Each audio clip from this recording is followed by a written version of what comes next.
When people talk about aging, they often focus on the number of years a person has lived. But after working with older adults for many years, I have learned that age alone tells us very little about how someone will actually live.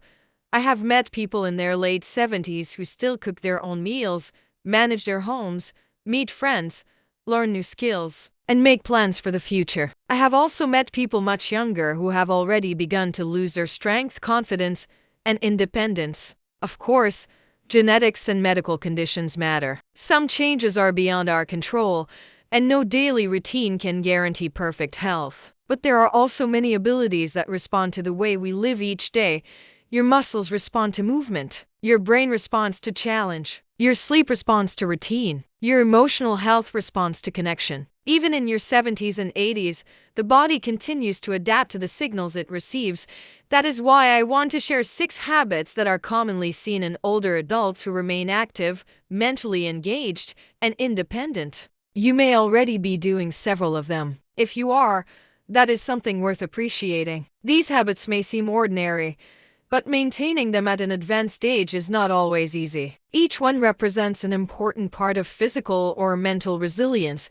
The first is something many people overlook because it appears too simple to matter: drinking enough fluid throughout the day. As we grow older, the sensation of thirst often becomes less reliable. A younger person may quickly notice when the body needs water. An older person can become mildly dehydrated without feeling particularly thirsty.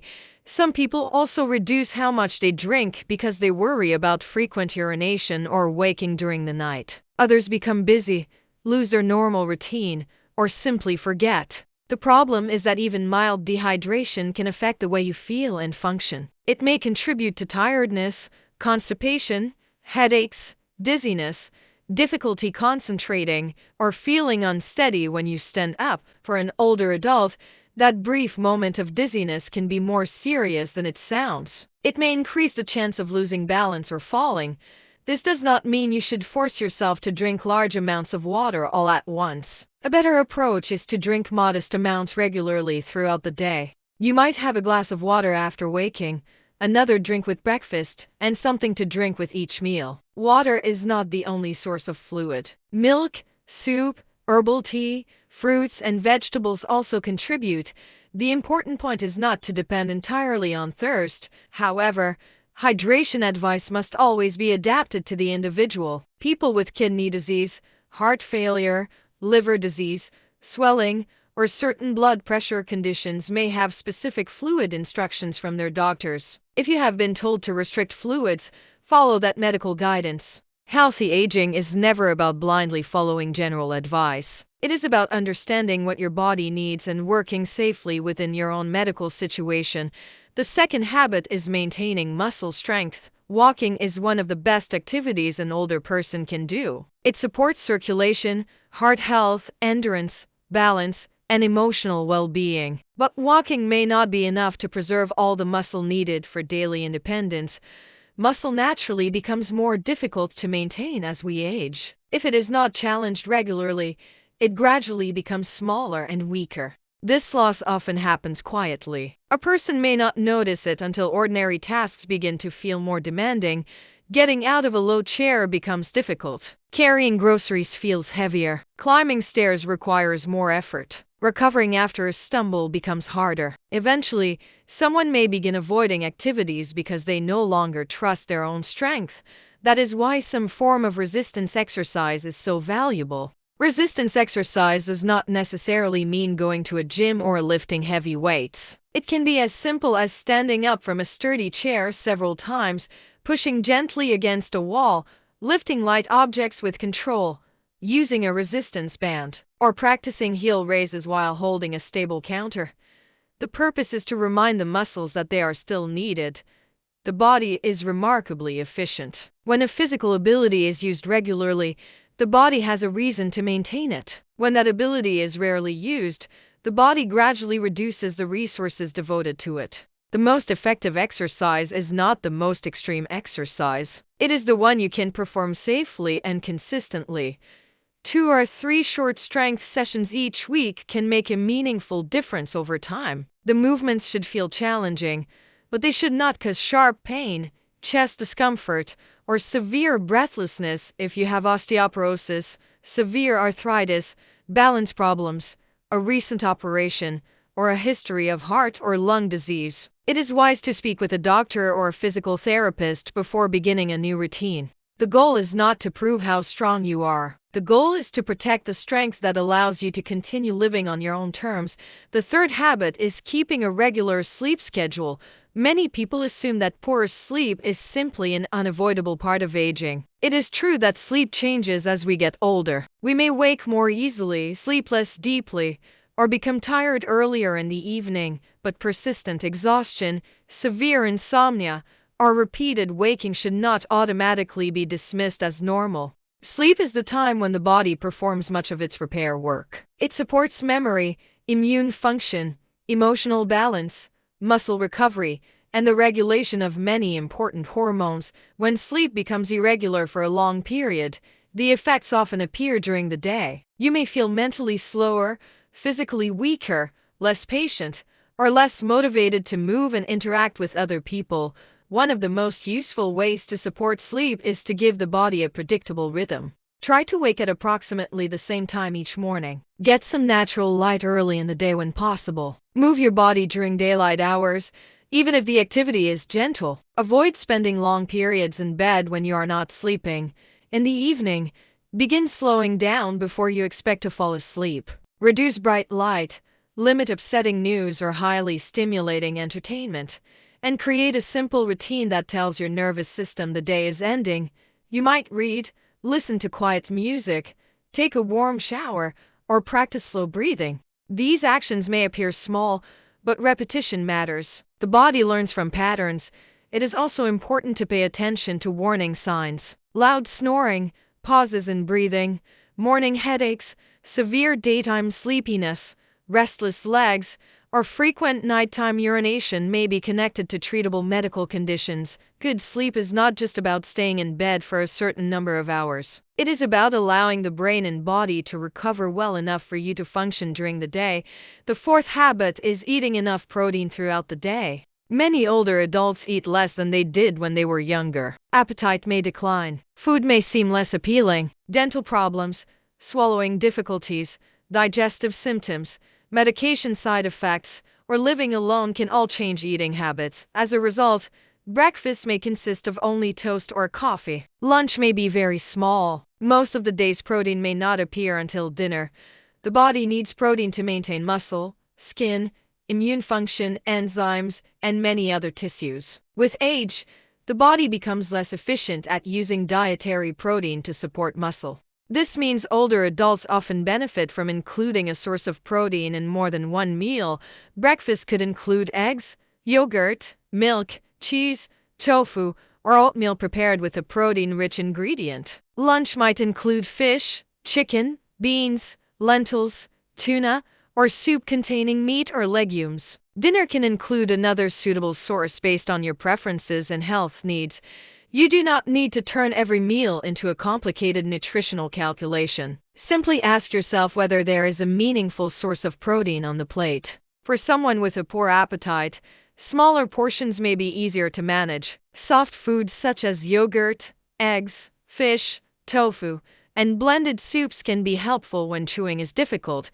It is also important to eat enough overall. Protein cannot fully protect muscle if the body is receiving too little energy. A balanced diet should also include vegetables, fruits, whole grains, and healthy fats. People with chronic kidney disease or other medical conditions may require individualized protein guidance. In those cases, advice from a doctor or registered dietitian is more appropriate than a general recommendation. The goal is not to eat as much protein as possible. The goal is to provide the body with enough material to maintain and repair itself. The fifth habit is staying connected to other people. Social connection is often discussed as though it were simply a pleasant part of life. In reality, it is closely tied to physical and mental well-being. Isolation can develop slowly in older age. Retirement removes daily contact with coworkers. Friends may move away or pass on. A spouse may die. Driving may become difficult. Hearing loss can make conversation frustrating. Fear of falling may cause someone to leave home less often. Before long, A person may spend most days with very little meaningful interaction. Human conversation exercises the brain in ways that passive entertainment does not. When you speak with another person, you listen, interpret facial expressions, remember information, organize your thoughts, respond, and adjust to what is being said. Social contact also gives structure to the day. It provides reasons to get dressed, leave the house, prepare a meal, or take part in an activity. You do not need a large group of friends to benefit. One or two dependable relationships can be deeply valuable. A weekly call with a family member, a regular walk with a neighbor, a community class, a religious gathering, a reading group, or a volunteer role can all create meaningful connection. What matters is participation. Watching other people on television is not the same as being in a relationship. Sitting in a crowded room while speaking to no one may not reduce loneliness. Genuine connection involves being seen, heard, and valued.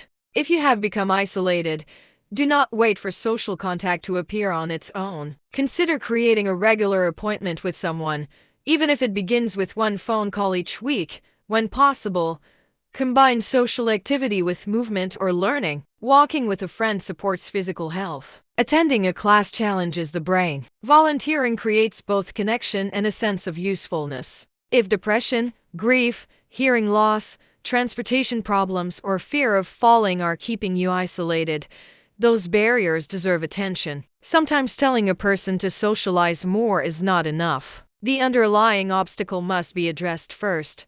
The sixth habit is continuing to learn something unfamiliar. This may be one of the strongest signs that a person has not stopped participating in life for many decades. Adulthood naturally requires learning. We develop careers, raise families, solve problems, manage responsibilities, and adjust to constant change. After retirement, life can become more predictable. Familiar routines are comfortable and valuable, but a brain that is never challenged has fewer opportunities to adapt. Reading, puzzles, and familiar hobbies can all support mental activity. But there is a special benefit in attempting something you do not already know how to do. It might be learning a language, using a new device, playing a musical instrument, painting, gardening in a new way, cooking an unfamiliar recipe, studying history, or learning a craft. The activity itself matters less than the mental effort it requires. Real learning often feels uncomfortable at first. You may make mistakes. You may forget what you practiced. You may need instructions repeated several times. Progress may feel slower than it did decades ago. That frustration is not evidence that your brain has failed. It is often evidence that your brain is working. When an activity requires attention, memory, coordination, and problem solving, the brain must remain engaged. The purpose is not to become an expert. The purpose is to keep asking the mind to adapt. Choose something that genuinely interests you. Practice it regularly, even for a short period. Allow yourself to be a beginner without embarrassment. Learning with other people can be especially powerful because it combines mental challenge with social connection. A class or study group also creates accountability and gives you a reason to continue. The ability to learn does not suddenly disappear at 75 or 85. It may take more repetition and patience, but the brain continues to respond to experience. When we place these 6 habits together, we begin to understand something important about independence. Independence is rarely lost in a single moment. More often, it is gradually weakened as strength, confidence, routine, and connection begin to fade. In the same way, independence is usually not protected by one dramatic solution. It is supported by small actions repeated consistently. Drinking regularly supports circulation and alertness. Strength exercise helps preserve the ability to rise, carry, balance, and recover. A stable sleep routine supports the brain and nervous system. Adequate protein gives the body material for maintenance.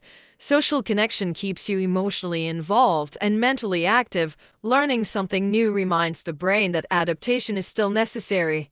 You do not need to begin all 6 habits tomorrow. Trying to change everything at once can be exhausting and discouraging. Instead, look honestly at your current life and identify the area that has been neglected. Perhaps you rarely drink during the day. Perhaps you walk, but you never challenge your muscles. Perhaps your sleep schedule changes constantly. Perhaps breakfast contains almost no protein. Perhaps several days pass without a meaningful conversation. Perhaps you have not attempted anything new in years. Choose one area and begin with a small, realistic action.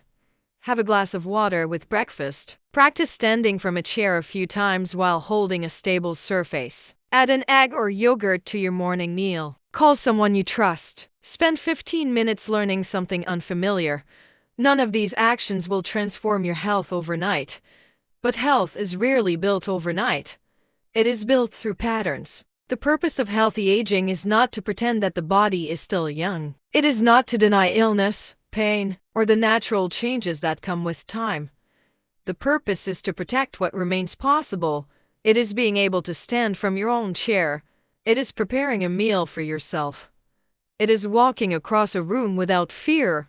It is remembering a meaningful conversation. It is making your own decisions. It is remaining connected to the people and activities that give your life meaning. Some changes are beyond our control, but that does not mean everything is beyond our influence. Your body still responds to movement. Your muscles still respond to resistance. Your brain still responds to learning. Your nervous system still responds to routine. Your emotional health still responds to human connection. You are not required to do everything perfectly. You only need to continue participating in your own life. So begin with one habit. Make it safe. Make it realistic. Repeat it until it becomes part of your day. At an advanced age, these ordinary choices are not ordinary at all. They are signs of resilience. They are signs that you are still adapting. And most importantly, they are ways of protecting the independence that allows you to keep living as yourself.